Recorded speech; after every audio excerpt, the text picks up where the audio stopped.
Boa noite a todos.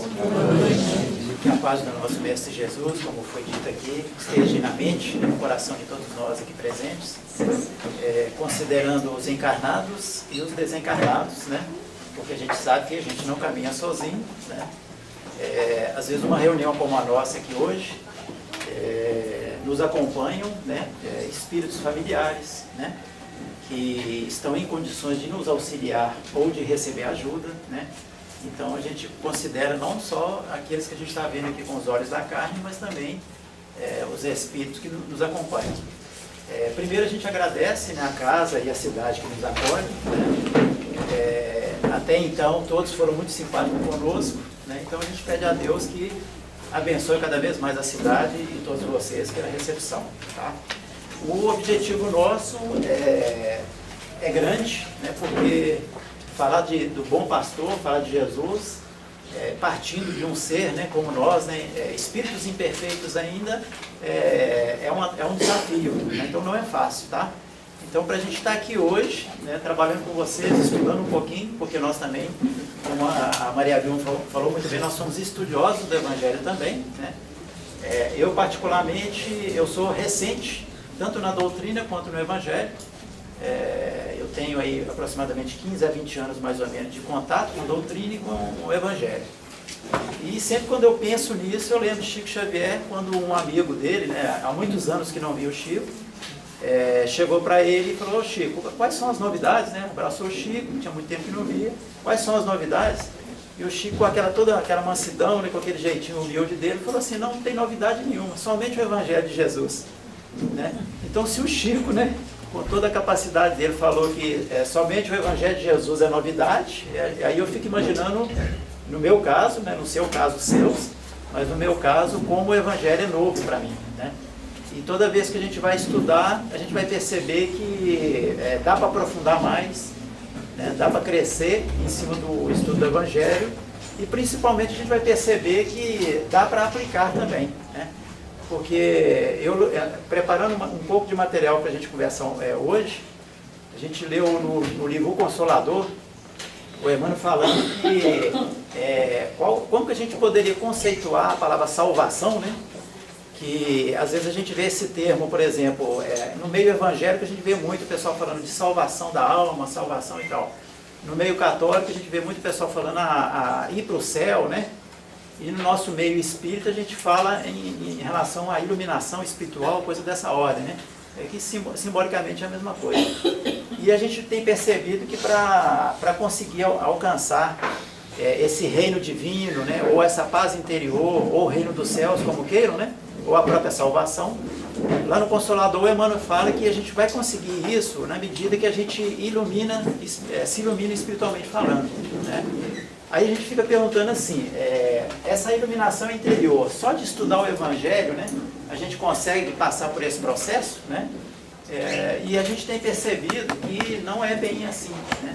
Então a iluminação íntima ou interior, para a gente alcançar a paz, a felicidade, para a gente encontrar inclusive saúde, né, tanto para a alma quanto para o corpo, a gente vai perceber que é preciso estudar o Evangelho, sim, que é o que nós vamos fazer aqui hoje, né? Mas é preciso vivenciar esse Evangelho, né?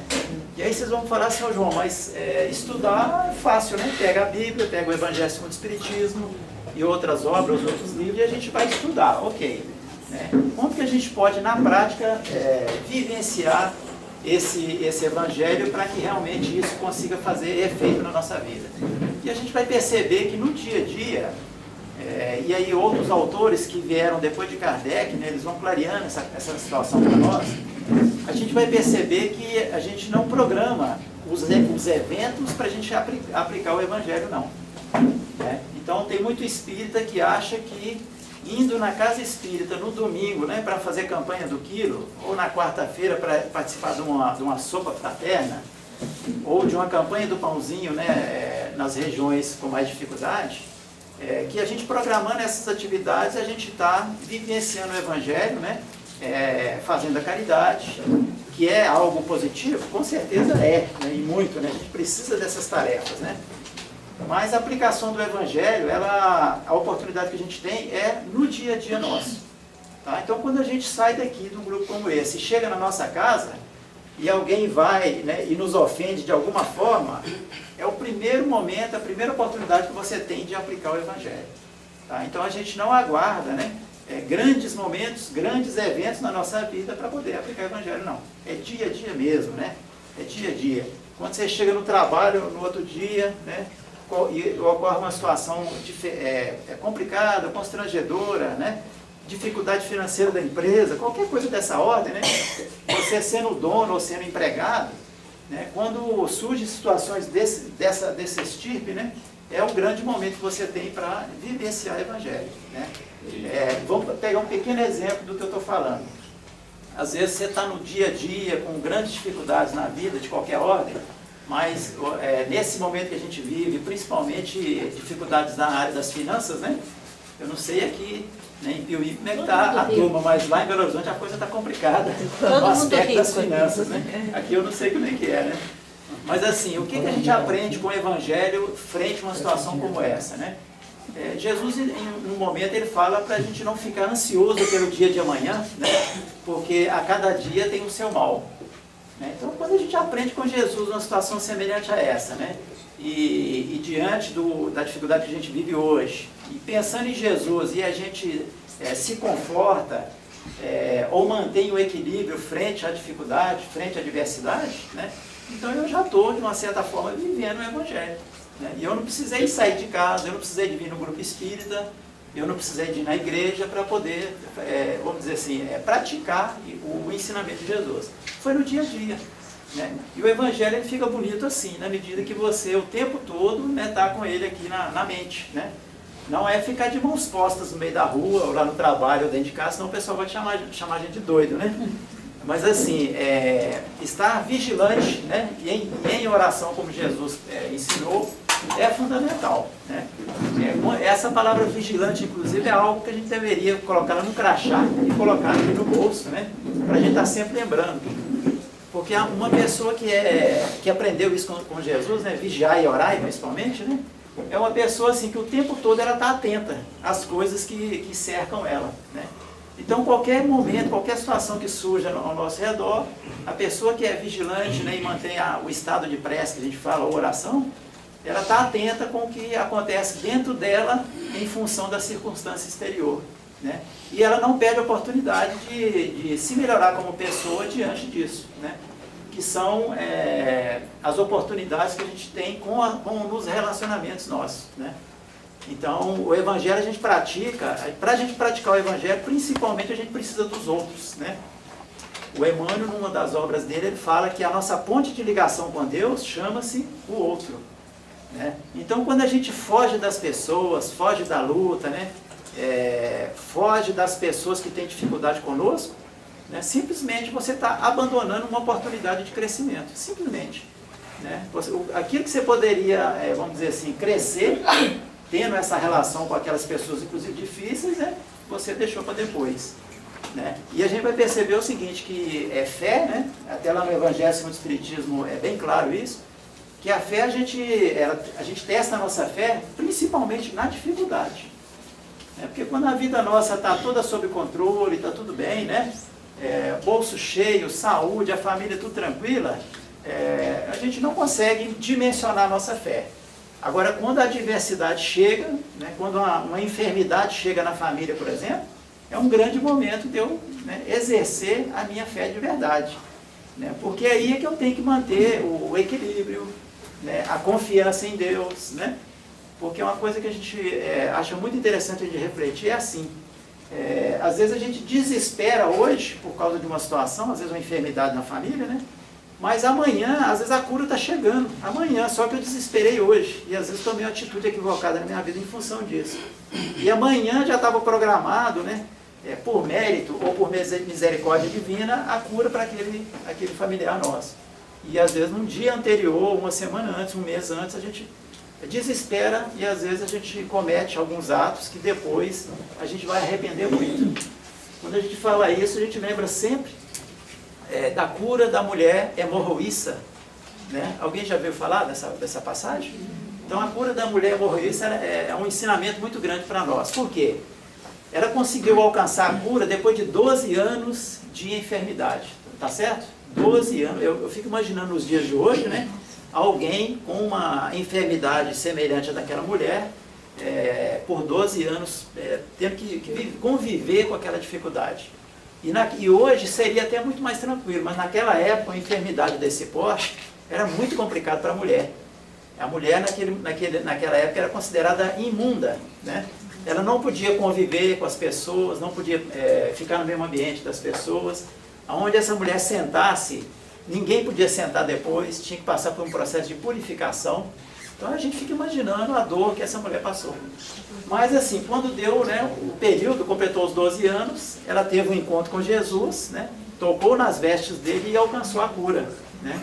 E é até aquele momento que Jesus fala que a fé dela que curou ela, né? Que é muito interessante também, talvez a gente vai conseguir falar um pouco mais sobre isso. Mas eu sempre pego esse caso para a gente refletir sobre a perseverança dessa mulher frente à dificuldade que ela tinha. Passar por esse tempo todinho, né, buscando ajuda, porque ela buscou ajuda. Ela tentou todo tipo de recurso e não conseguiu, mas ela manteve ali a postura dela de busca, de procurar auxílio. E com 12 anos ela conseguiu. A gente fica imaginando, se com 11 anos e meio essa mulher suicidasse, por exemplo, que não aguentasse mais, né? Olha só, que com mais 6 meses de luta, ela ia alcançar o que ela buscava tanto, né? Então, nunca desistir dos nossos objetivos espirituais, né? Das nossas curas, nunca desistir é fundamental, porque a gente não sabe quando é que isso está chegando, né? A gente costuma aprender lá em Belo Horizonte, nos grupos que a gente participa, né? Alguns palestrantes falam com a gente assim, que às vezes a gente tem mais fé no SEDEX do que em Deus. O dia que eu vi isso, eu falei, como assim, né? Eu perguntei, né? Como assim, palestrante, né? Como que a gente tem mais fé no SEDEX do que em Deus? Ele falou o seguinte, que o SEDEX, você põe um objeto, uma carta lá, né? E você fica tranquilo, você vai embora para casa, você tem certeza que ele vai chegar lá, né? E a Deus não, a gente faz uma prece a Deus, né, para auxiliar um parente nosso que está doente, e a gente fica toda hora, todo dia falando com Deus, Senhor, Senhor, Senhor, né? A gente não deixa Deus quieto, vamos dizer assim, né? Então é como se a gente não tivesse confiança em Deus. E é preciso ter essa confiança, porque Deus sabe o que faz, né? Se porventura hoje chegou uma dificuldade na minha vida, qualquer que seja ela, é porque Deus permitiu. Aí você vai falar assim, ô João, mas um mal, Deus permitiu o mal? Sendo para o nosso aprendizado, permite sim. Né? Por quê? Porque de um mal, na verdade, o mal, no fundo, o mal não existe. A gente aprende isso lá no livro dos Espíritos, né? Que o mal, o que a gente aprende lá? O mal é a ausência do bem. Né? Tá? Então o mal, na verdade, ele não foi criado, não, ele não existe. O mal é a ausência do bem. Né? E a gente sabe que do mal a gente vai colher coisas importantes para o nosso aprendizado. Vai colher. Né? Então vamos pegar um exemplo do que eu estou falando aqui. Vamos imaginar que a gente tinha um bem qualquer, pode ser uma casa, um carro, qualquer coisa, qualquer bem transitório, qualquer bem material. E em algum momento da vida eu perdi esse bem, eu fiquei sem ele. Alguém me roubou, ou perdi na justiça, qualquer coisa dessa ordem, né?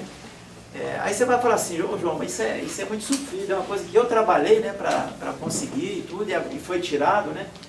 Realmente é um mal, né? Mas quando a gente vai compreender por que isso ocorre com a gente, nós vamos perceber que é uma grande oportunidade de a gente aprender um ponto fundamental na nossa vida, que chama-se desapego. Então, quando acontece alguma coisa nessa ordem com a gente, né, isso não é para te prejudicar, não é para te deixar preocupado, não é para te deixar ansioso, triste ou deprimido, né? Mas é simplesmente, a gente está simplesmente tendo uma oportunidade de crescer como espírito, porque o espírito, ele não precisa da matéria do jeito que a gente acha que ele precisa, né? Porque a nossa essência não é material, a nossa essência é espiritual. E espírito não precisa de matéria do jeito que a gente acha que precisa, de se apegar tanto, né? Tanto é que hoje mesmo aqui nesse grupo espírita eu aprendi mais uma coisa nova, mas que eu já tinha, alguém já tinha visto falar disso comigo, que o caixão não tem gaveta, não é isso? Alguém falou isso comigo aqui hoje, né? Eu vim aqui para aprender isso, o caixão não tem gaveta. E é uma grande verdade, né? Então, para que acumular tanto? Para que se apegar tanto? Sendo que daqui a pouco, que a gente não sabe que hora que é, daqui a pouco Deus está pedindo a nossa alma, que é natural, a gente não precisa ficar com medo, né? porque a nossa alma vai continuar, nós vamos reencontrar com os nossos entes queridos, inclusive, desde que Deus permita, dependendo da situação que a gente tiver e com que eles estiver, e a gente, inclusive, vai ter outras oportunidades reencarnatórias, né? Então você vai falar assim, ô João, quer dizer que quando eu tenho um objetivo na vida, tipo, eu quero formar em Direito, em Engenharia, em Medicina, né? E não consegui, né? Não tem problema, se você não conseguiu, não tem problema não, você vai ter outras e outras e outras oportunidades, né? Reencarnatórias para, vamos dizer assim, alcançar os seus objetivos materiais, né? Então nessa área da transitória, a área dos bens, né, desse tipo de objetivo, a gente tem que ser muito equilibrado para aprender a perder, inclusive, né? Porque a gente está na matéria, provisoriamente falando, se a gente apostar a nossa vida e as nossas fichas nos bens transitórios, a gente está fadado, né, a ter grandes desilusões nessa vida, né? Quando Jesus fala que o reino de Deus não vem com aparência exterior, né? Mas nem ele aqui, nem ele ali, mas o reino de Deus está dentro de vós, Jesus é que fala isso, né? Ele está direcionando para nós que é preciso fazer um trabalho dentro, né? Dentro da alma, né? Para poder alcançar esse chamado reino de Deus, que a gente chama. Outras pessoas falam que é para alcançar a felicidade, ou a paz interior, ou o equilíbrio, né? Tudo a gente pode simbolizar como uma coisa só. É um estado íntimo, de plenitude que a gente fala, né? Então, para alcançar esse estado, mesmo estando na matéria, é preciso a gente trabalhar algumas questões íntimas mesmo, né? Íntimas. A gente tem convivido e participado de tarefas dentro do grupo dos espíritas, né? Com pessoas com grande dificuldade nessa área, e pessoas muito antigas de doutrina, né? Recentemente tive uma experiência com uma pessoa, um rapaz, 25 anos de doutrina espírita, estudando evangelho, doutrina e etc, etc, tarefeiro, né, espírita, muito dedicado inclusive, e com grandes dificuldades na área do corpo, da enfermidade do corpo e também da alma. Aí quando a gente teve contato, principalmente com esse rapaz mais recentemente, isso aí marcou muito a gente. Que a gente fica se perguntando, por que um espírita, estudioso, dedicado, sofre tanto nessa vida, né? A gente fica se perguntando, né? Então se aqui tiver alguém, né, passando por um processo semelhante, a gente, né, vamos perguntar junto aqui, entender por que a gente está nesse processo, né? E uma coisa que a gente vem descobrindo é isso, que nós temos realmente, né, o espírita ele tem um modelo chamado Jesus, né? Que é um modelo a seguir, uma referência educacional do ser, né? Pergunta 625 do Livro dos Espíritos, né? Guia e modelo da humanidade. Nós sabemos disso, né?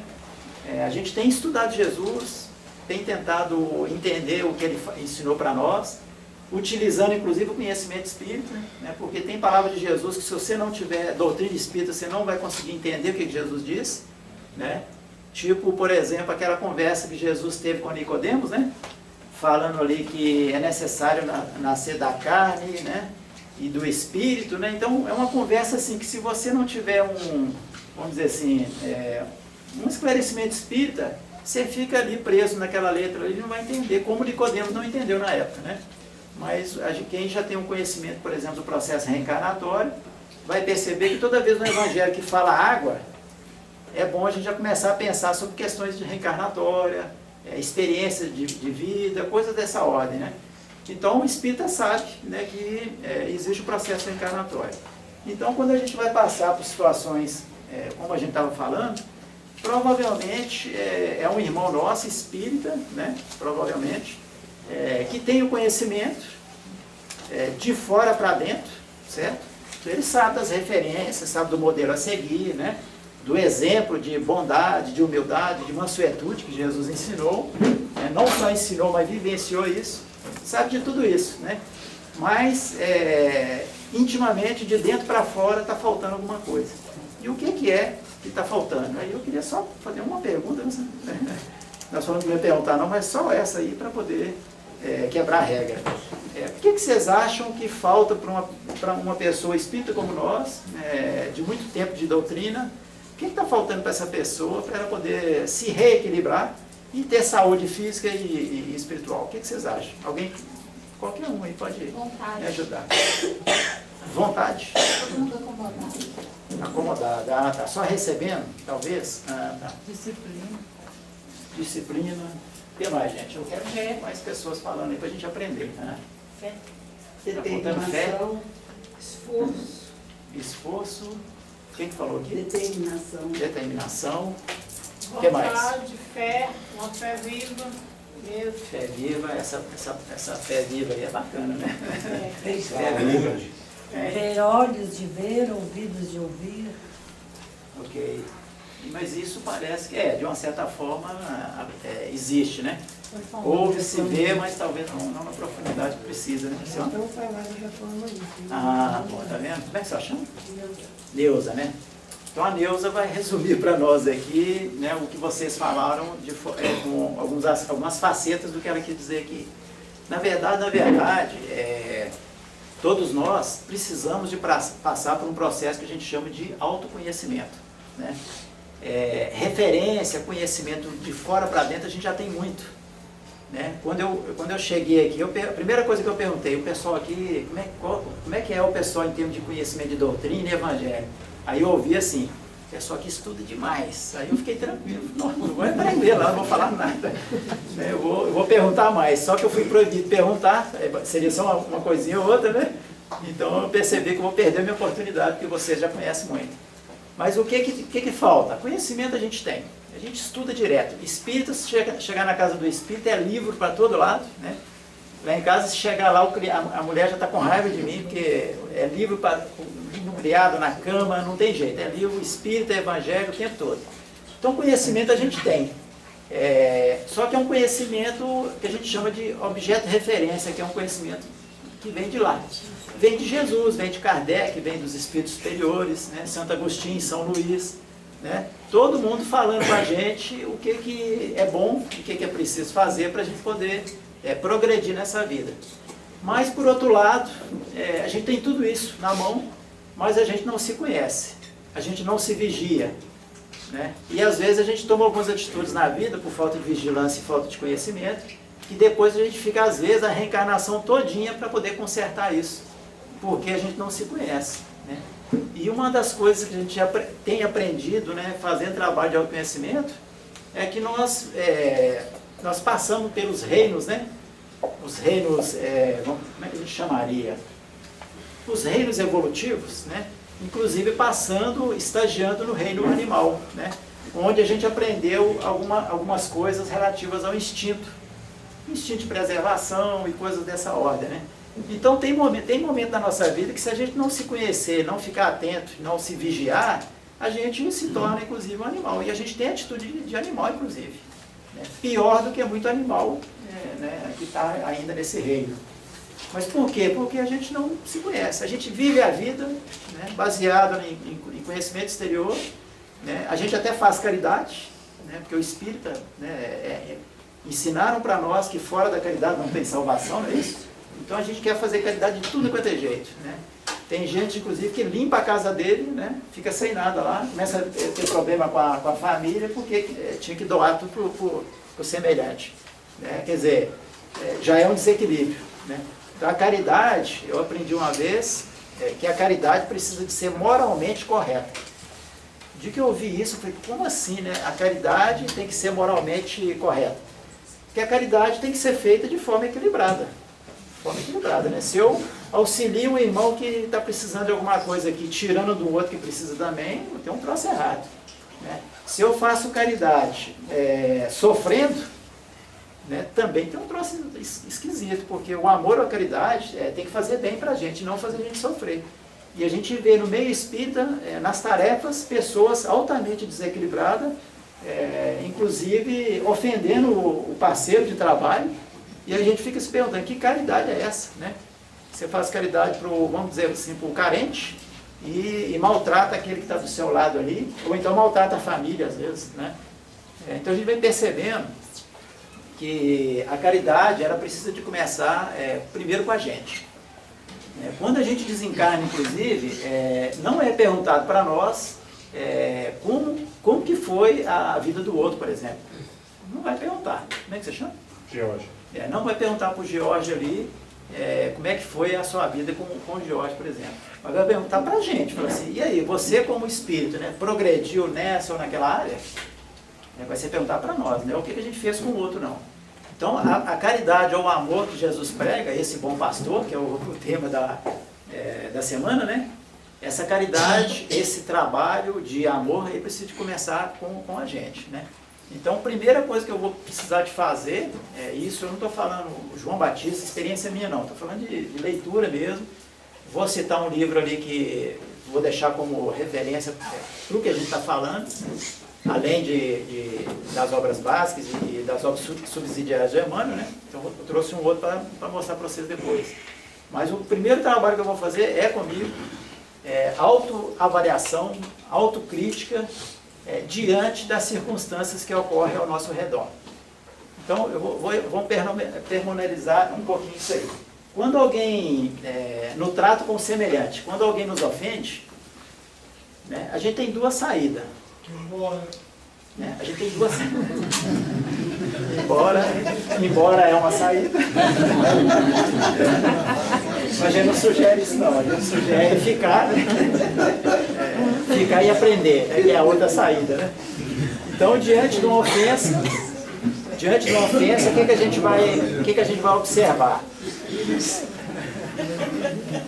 Então, quando alguém falou alguma coisa que eu não gostei, né, a primeira coisa que vai ocorrer, se a gente ficar atento e se a gente se conhecer, é o seguinte: vai começar a brotar dentro de nós pensamentos e sentimentos. Tá? Então vai começar a vir vamos dizer assim, um turbilhão de pensamento, um turbilhão de sentimento, a partir daquela ofensa que veio de fora para dentro. Né? Agora é interessante notar assim, que se eu não permitir, essa ofensa não vai, vamos dizer assim, não vai mudar nada dentro de mim não. Mas se eu não tomar cuidado, isso aí vira uma confusão tão grande, né? Eu deixo isso crescer tanto dentro de mim, que daqui a pouco eu posso estar revidando, né? Ofendendo, dando troco, que a gente fala, né? Pagando esse mal com o mal também, se a gente não ficar atento nessas circunstâncias que nos cercam, que são oportunidades da gente crescer como espírito. Né? Aí você pode perguntar ao João, mas como que eu posso crescer diante de uma situação dessa? Primeiro, ficando atento, porque quando você tem relacionamento com as pessoas, de qualquer ordem, sempre você vai poder aprender alguma coisa, né? Sempre. Quando alguém te ofende, vamos imaginar que é uma disputa, né? Você queria fazer uma coisa de um jeito e a pessoa queria fazer de outro jeito, né? Primeira coisa que a gente vai aprender num processo desse é que as pessoas têm ponto de vista diferente.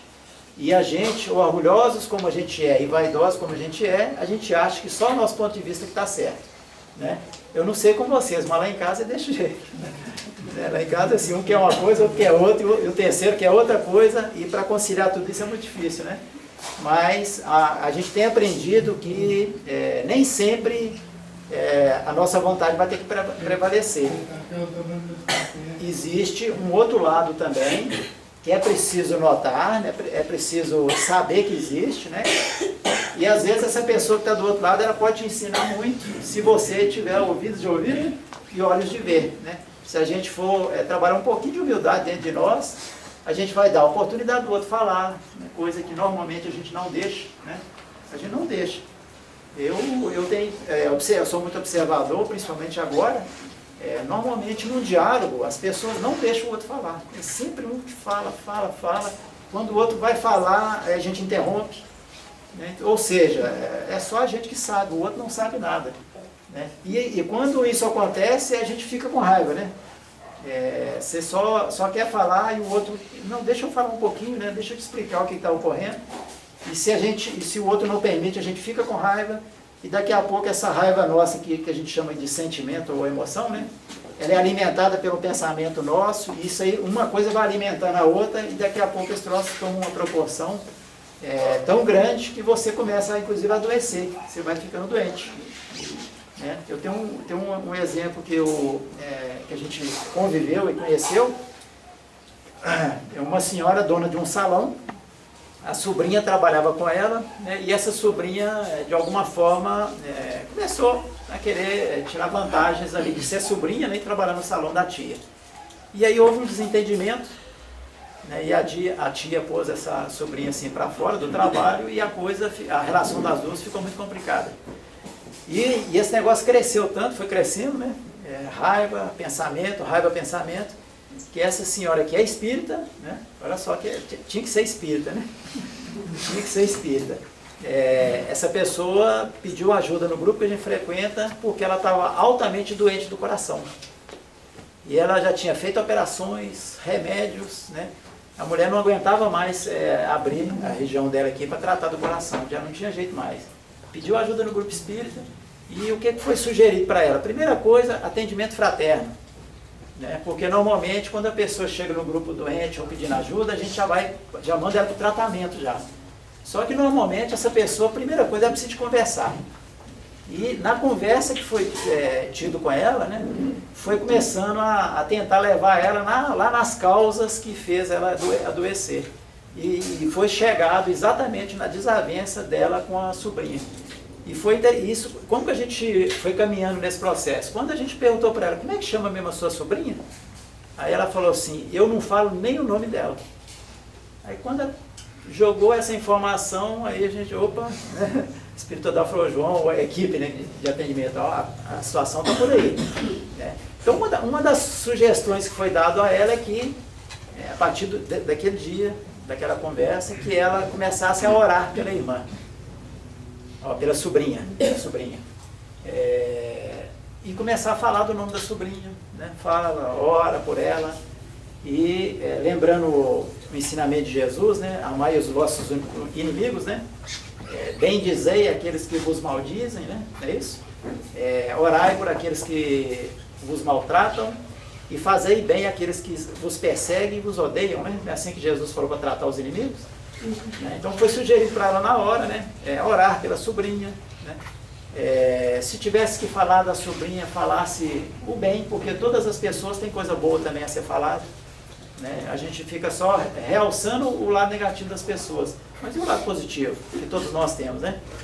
E foi sugerido para ela que se na vida houvesse uma circunstância que a sobrinha precisasse de ajuda e ela pudesse ajudar, que ela fizesse isso. Aproveitasse essa oportunidade e ajudasse.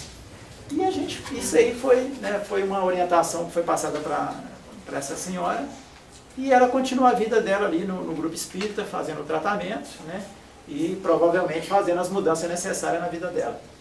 E um belo dia, alguns meses para frente, essa senhora chamou muita atenção nossa, porque ela entrou numa palestra pública como essa, muito sorridente, muito alegre, totalmente diferente, e aí chamou a atenção, e nós fomos perguntar para ela, aí, que alegria é essa, né? Aí ela falou, meu filho, ó, não tomo remédio nenhum mais, estou muito bem do coração, né? E nesse fim de ano, no Natal, eu tive a oportunidade de chamar minha sobrinha lá em casa para reconciliar e coisas desse tipo e tal. E aí a gente fica muito feliz, né, pelo tratamento que ela deu a partir desse instante. E qual foi o tratamento, né? Primeiro ela começou a trabalhar dentro dela o sentimento. Né? Ela tinha um ódio, uma raiva, um rancor muito grande da sobrinha. E a sobrinha estava doente por causa disso? Com certeza não. A sobrinha estava muito bem, não estava nem aí para ela. E ela estava ficando doente. Né? Então tem muito espírita doente por causa disso. Sentimentos complicados dentro e que a gente não está percebendo que está acontecendo. É raiva do marido, é raiva da esposa, é raiva dos filhos, raiva do vizinho, né? A gente fica com raiva de tudo. Então é interessante, principalmente nós que temos conhecimento, começar a parar de olhar para fora, parar de olhar para o outro, né? E começar a fazer uma viagem para dentro de nós. E esse é um grande desafio que a gente tem na atualidade. Tá? Eu não vou falar que em tempos anteriores a gente não precisava de tudo isso que a gente tem de conhecimento. Precisava. E isso nos trouxe até aqui. Só que daqui para frente, Terra está passando por um processo que a gente chama de planeta de prova e expiação para regeneração.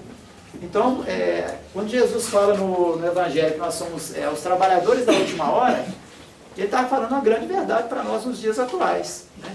Então, hoje a gente já não pode mais ficar com um sentimento complicado na nossa intimidade. É preciso já olhar para dentro, se conhecer melhor, né, e começar a fazer um trabalho de sublimação desse sentimento que a gente tem.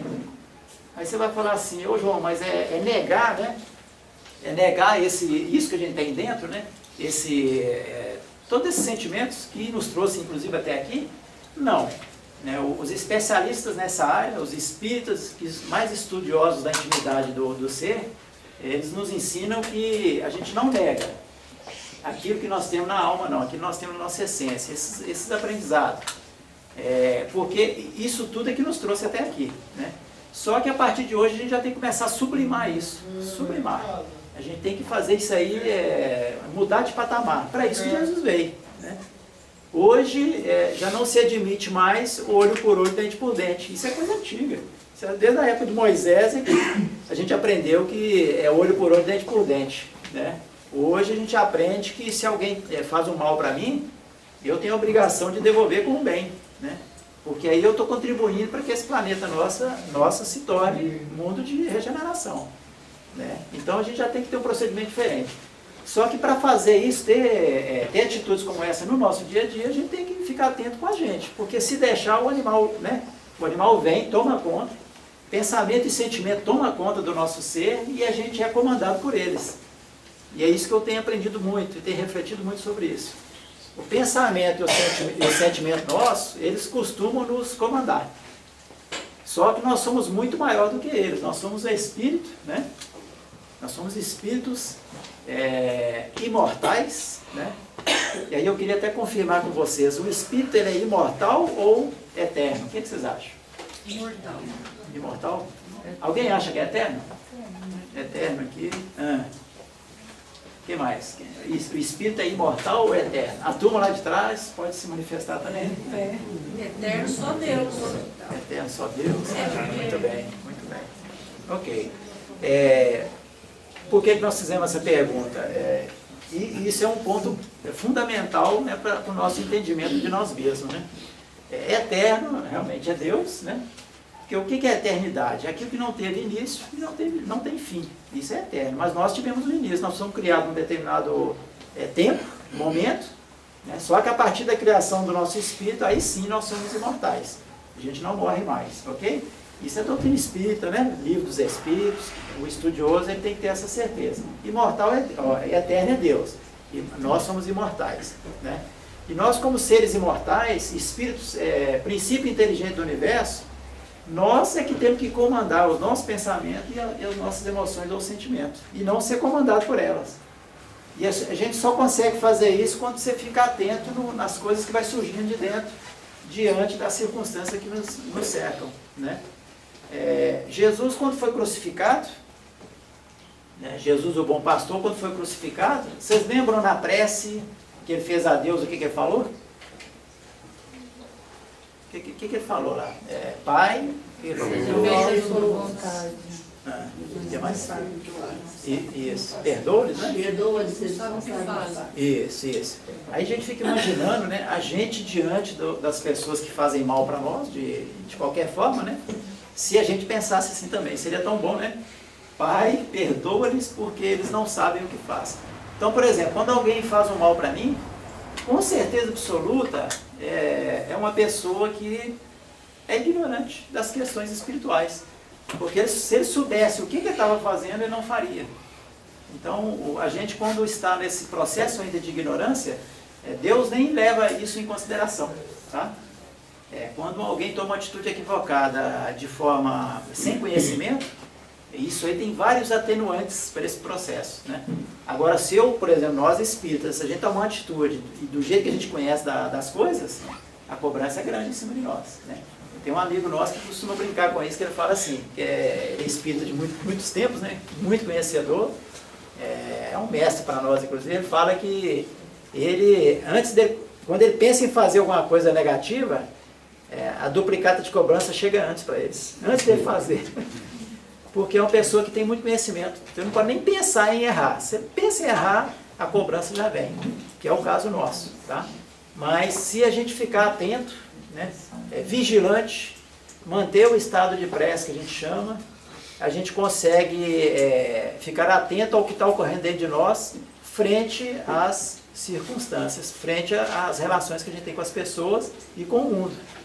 Então é fundamental, quando a gente sai, por exemplo, de um grupo como esse, quando a gente sai da igreja ou do templo evangélico, qualquer um que seja, né, que você está ali elevado, espiritualmente falando, né? Sintonia com Deus, com Jesus, com os bons espíritos, você está muito bem naquele ambiente. Quando você sai dali, é a nossa prova. Tá? Quando a gente sai daqui, chegou na porta ali, você pode ficar atento que as provas vão chegando. E a gente tem aprendido assim, como lá na escola, no grupo, né? A gente passa lá 6 meses, 1 ano estudando e no final do ano tem prova, não é isso? Para ver se a gente aprendeu. O conhecimento espírita é a mesma coisa, tá? Na medida que a gente aprende algumas situações, aí a prova vai vir. Pode ficar esperando, a prova chega, né?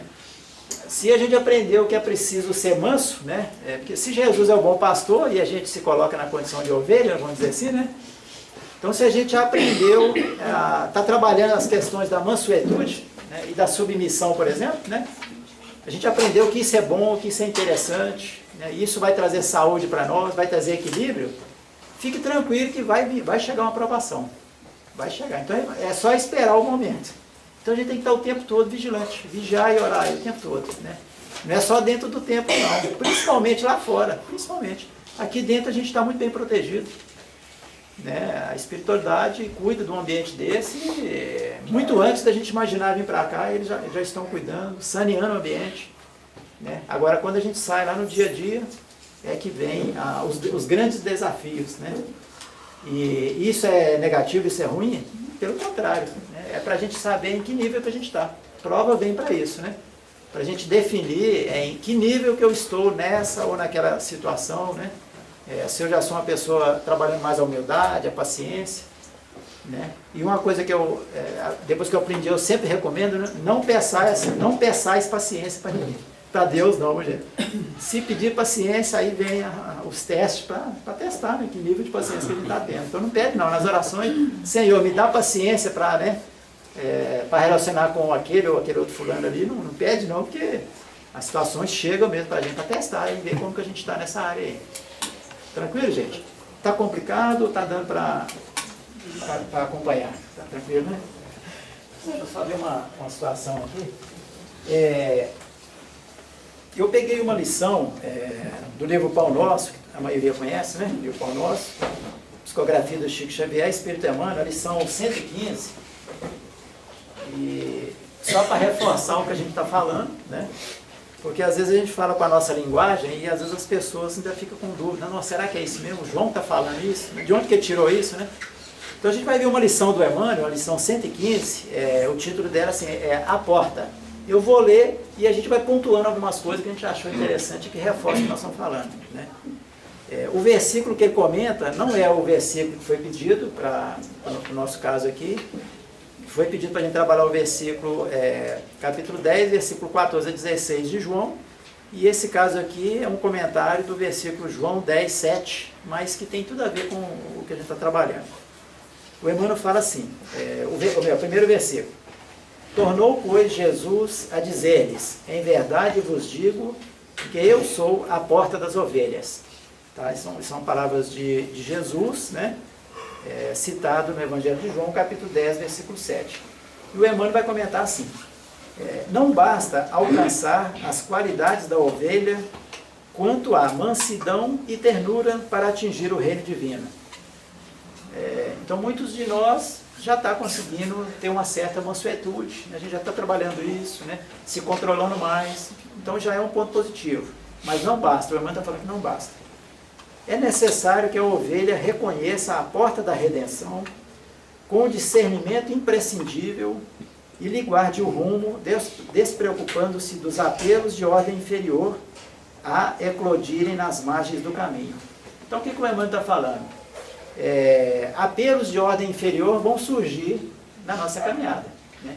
Então às vezes a gente acha que está dominando a vida, nós já estamos por cima, né? Não, agora eu sou espírita, eu sou cristão, pode deixar comigo, está tranquilo, né? Mas assim, se a gente não ficar atento e vigilante, os apelos de ordem inferior que a gente ainda tem na alma, né? Porque nós viemos daí, às vezes eles eclodem, né? No momento que a gente não está atento. Então o Emmanuel está reforçando isso aí. Daí concluirmos que a cordura, para ser vitoriosa, não dispensa a cautela na orientação a seguir. Então a cautela é fundamental, prudência o tempo todo, né? Nem sempre a perda do rebanho decorre do ataque de feras, Então as nossas quedas morais, espirituais, etc., nem sempre vão vir de fora. Não são as feras que vão nos atingir, não. A gente sempre tem cuidado com os outros, não é isso? Vou tomar cuidado com aquele ali, porque ele é assim, com aquele lá, com o malfeitor. A gente sempre preocupa com o outro. O que o Emmanuel fala? Nem sempre a perda do rebanho decorre do ataque de feras, mas sim porque as ovelhas imprevidentes transpõem barreiras naturais, surdas à voz do pastor ou cegas quanto às saídas justas em demandado pastagens que lhes competem. Então, às vezes, a gente já, vamos dizer assim, a gente já sabe o caminho, sabe que Jesus é nosso modelo, nossa referência, nosso guia. A gente já sabe o que Jesus ensinou, que é preciso perdoar não só 7 vezes, mas 70 vezes 7 vezes, e assim por diante. Tudo isso nós sabemos, né? Mas, às vezes, de forma imprevidente ou indisciplinada, a gente parece que esquece isso aí e segue outros caminhos, né? São pastagens, né, que a gente chama ilusórias da vida, né? Portas largas, caminhos largos que às vezes a gente opta por ele em detrimento da porta estreita, do caminho apertado, que é o que conduz ao que a gente realmente precisa, né? Ao reino dos céus, né? A felicidade ou a paz. Então, para a maioria de nós, a porta larga, o caminho largo é muito mais fácil. E a maioria vai por aí mesmo. Então a gente vai perceber que nesse crescimento espiritual que a gente precisa, sacrifícios vão ter que ser feitos, né? Não tem jeito, né? Ficar ouvindo João Batista falar 1 hora como está sendo feito aqui, a gente sabe que não é fácil, né? Mas são sacrifícios que a gente faz em prol de nós mesmos, e isso a gente vai ter que fazer. E isso não pode ser feito uma vez na vida, outra na morte, não. Isso tem que ser de forma disciplinada, né? Quando o Chico perguntou para o Emmanuel lá o que ele precisaria fazer para crescer, e o Emmanuel falou 3 coisas, Chico, né? Você lembra o que foi, não? Disciplina, disciplina e disciplina.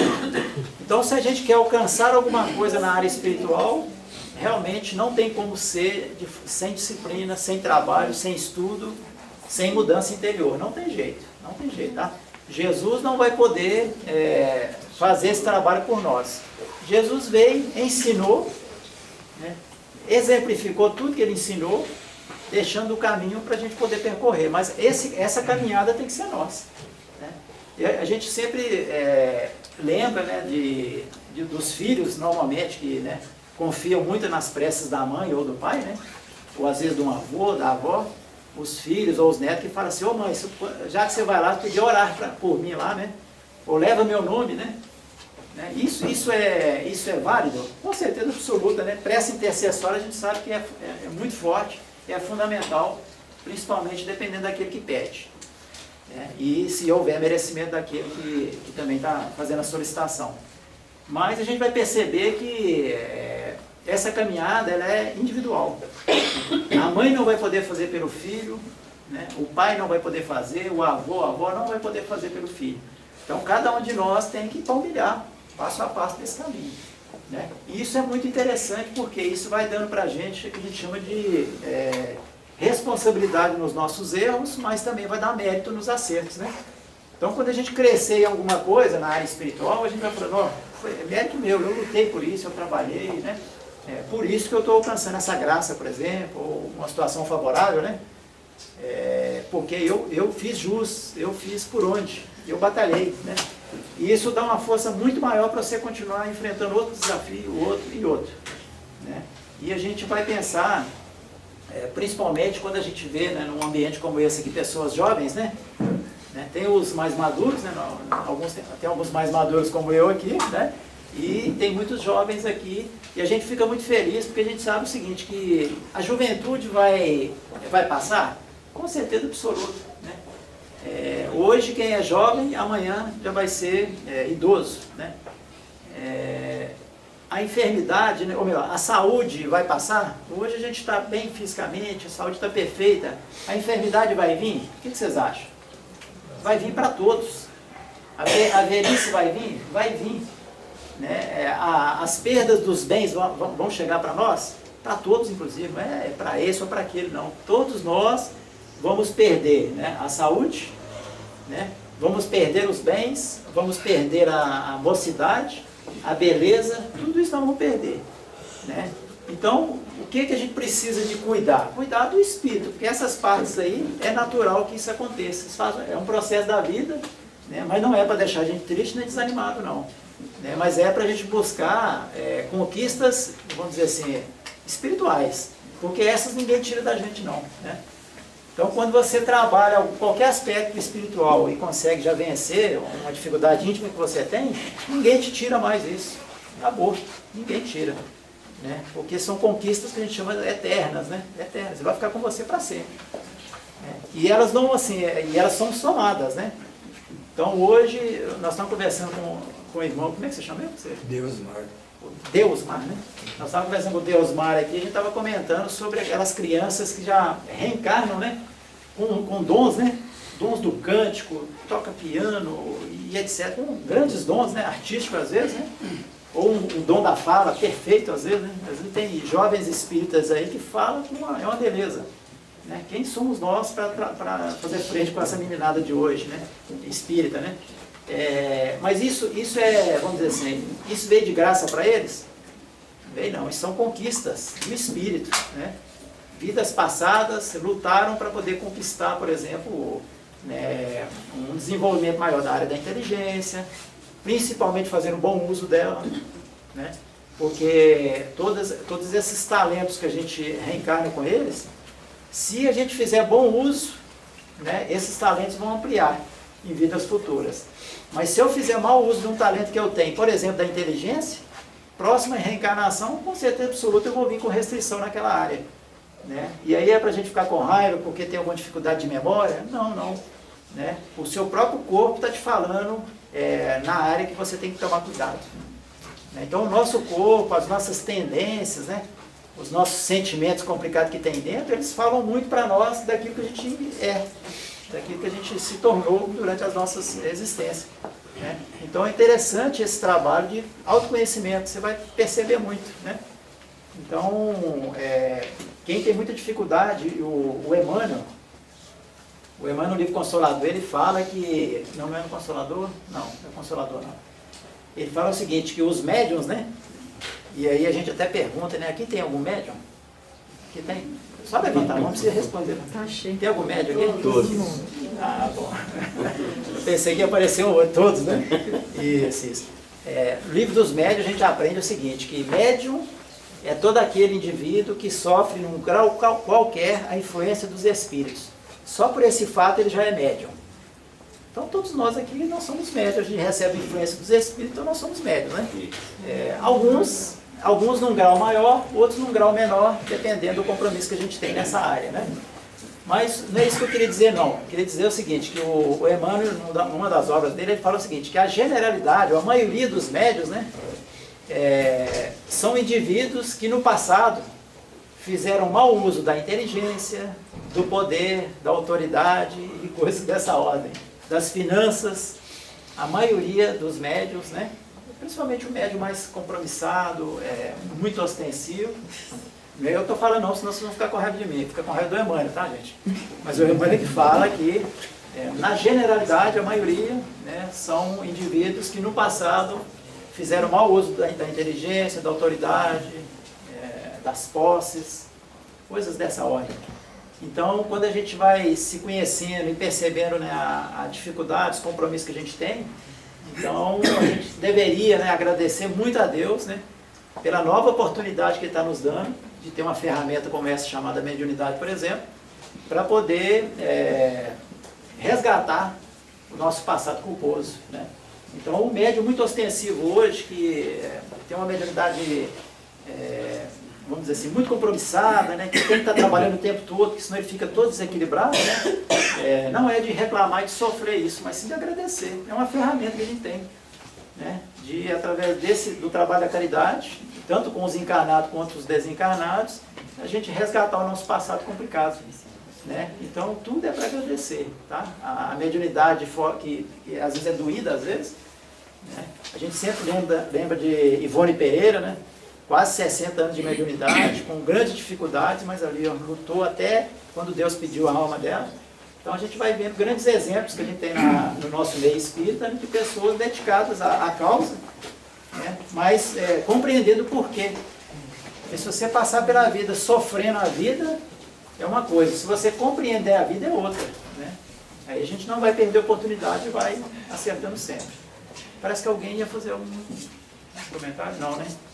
O Divaldo Franco fala pra gente, eu ouvi ele mesmo falando pra gente que não existe mediunidade ostensiva sem sofrimento.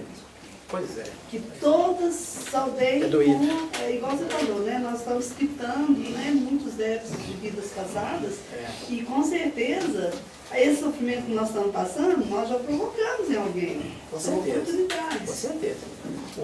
A gente brinca muito lá no grupo que a gente frequenta, Frei Germano, né? Hoje tem um coordenador, tem um período para trás que eu tive a oportunidade de ser coordenador da casa. Aí eu achava que eu estava podendo, né? Coordenador da casa espírita e tudo. Aí um dia falaram comigo lá o seguinte, que normalmente coordenador de casa espírita ou dirigente de reunião são pessoas que no passado desviaram muitas almas e agora está tendo que juntar. Aí eu falei, bem feito, né? Vai achar que está podendo, olha o que você conseguiu aí, né? E realmente. Quando a gente tem compromisso na área com as pessoas, assim, o professor, por exemplo, a gente fica imaginando a vida do professor no passado, né? Para passar o que passa hoje. Então, assim, mas a maioria, a gente fez muito mau uso, às vezes, da liberdade que a gente tinha com as pessoas, né? E desviou muitas almas, e agora a gente está tendo que juntar todo mundo, né? Família é um grande exemplo disso, né? Em número menor, né? A família, filho principalmente, o filho não é por acaso, todos nós sabemos disso, né? Quando a gente tem um filho complicado, aquele que atazana a nossa vida, pode ter certeza absoluta.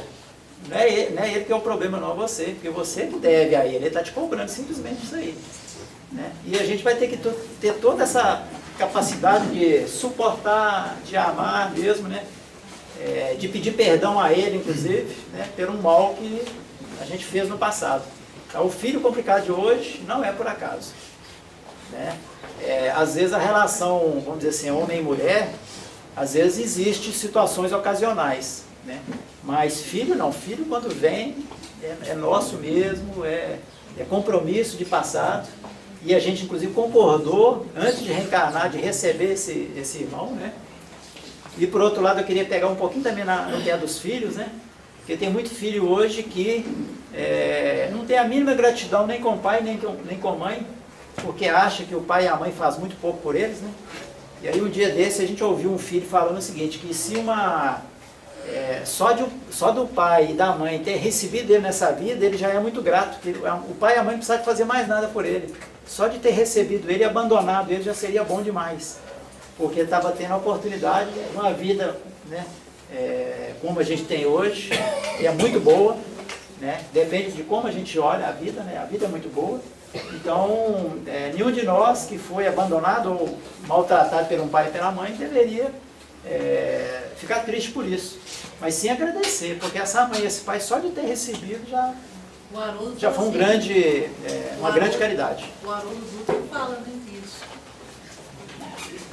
Só de ter dado a oportunidade de nascer, não precisa fazer mais nada. Não precisa mais nada. É mais ou menos isso que a gente... Né, eu não tinha visto o Haroldo falar ainda, mas nesse aspecto. Mas foi uma pessoa que realmente parece que sentiu isso de alguma forma, é que um dia soltou isso, eu peguei e falei, não, que grande exemplo, né? E realmente, porque muitos espíritos, né, foram rejeitados, abortados, e etc, e não puderam, né, estar aqui entre nós. E todos nós aqui presentes, né, nós não temos direito de falar isso, nós estamos aqui, graças a Deus, né? Então, grande mérito para a mãe e para o pai que nos permitiu estar aqui. Então, orar por eles, fundamental, agradecendo, né? Se a gente ainda tiver a oportunidade de estar do lado dessa mãe e desse pai, agradeça a ele por isso, né? Mãe, ô pai, né? Só de eu estar aqui, eu já te devo aí, né? Muitas graças, Deus deve muitas graças para a gente, porque permitiu que isso acontecesse, né? E do jeito que o pai e a mãe do mesmo jeito, não tem problema, né? Porque cada um, inclusive, faz o que pode. Quando a gente exige muito das pessoas, a gente realmente está equivocado, porque às vezes a gente não sabe as lutas que esse pai e que essa mãe tiveram para poder trazer a gente até aqui. Nós não temos nem ideia, né? Quantos sacrifícios, quantas renúncias, né, fizeram para a gente estar aqui. Então, a gente realmente deveria, toda noite, todo dia de manhã, nas nossas preces, lembrar deles e agradecer. Tanto encarnado ou não. Fundamental, né? Mas só para continuar aqui a leitura, não sei como é que a gente está de horário. Como é que a gente está de horário? Já 9h10. Nossa, estou achando que eu falei muito.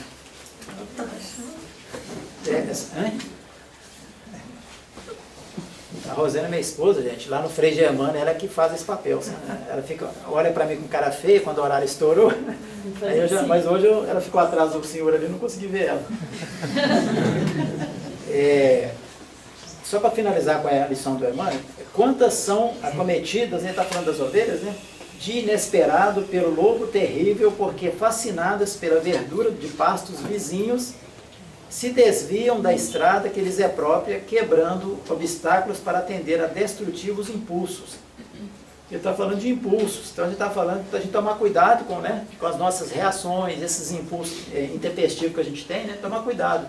Porque muitas das vezes toda aquela cordura, aquela mansuetude que você já está trabalhando, né, em termos de simbolizado pela ovelha, né? E já sabendo que Jesus é o nosso pastor, né, a gente se perde por causa de impulsos que a gente não é vigilante a eles e não controla esses impulsos. E quando a gente vê, a gente já reagiu, já xingou, já falou mal, já maltratou as pessoas. Assim acontece com os homens no curso da experiência. E aí ele vai sintetizar para nós. Quantos espíritos nobres hão perdido oportunidades preciosas pelas próprias imprudências? Senhores de admiráveis patrimônios revelam-se por vezes arbitrários e caprichosos, né? Então a gente fica lembrando no nosso meio, quantas pessoas são assim, né? no meio espírita mesmo, né? Arbitrários e caprichosos. Na maioria das situações copiam a ovelha virtuosa e útil, que após a conquista de vários títulos enobrecedores, esquece a porta a ser atingida e quebra as disciplinas benéficas e necessárias para entregar-se ao lobo devorador. Então, quando a gente falou de disciplina, né, nessa caminhada difícil, nessa caminhada espiritual, mas muito edificante, a disciplina é fundamental. Se a gente quiser atingir objetivos espirituais, não tem como ser através de muita luta.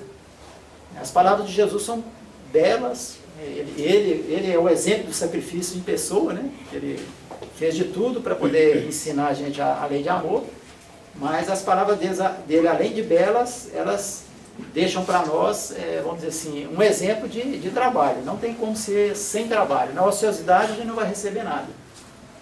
Ficar sentado esperando as bênçãos do céu chegar até nós, já existem essas bênçãos, né? A gente já tem muito. Mas para a gente melhorar o nosso patamar, a gente vai ter que buscar, né? E principalmente fazendo trabalho íntimo, como a gente falou. Atenção às nossas reações, principalmente, ficar muito atento com isso. Senão o título de ovelha que a gente tem vai se perder mesmo, né? E a gente vai se tornar o que a gente chama aquela ovelha desgarrada, né?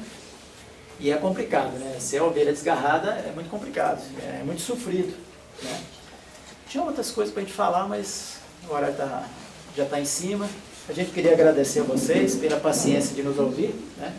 E se Deus permitir e a casa também quiser, em oportunidade futura, a gente pode estar retornando aí para continuar. Ok, gente? Muito obrigado, viu?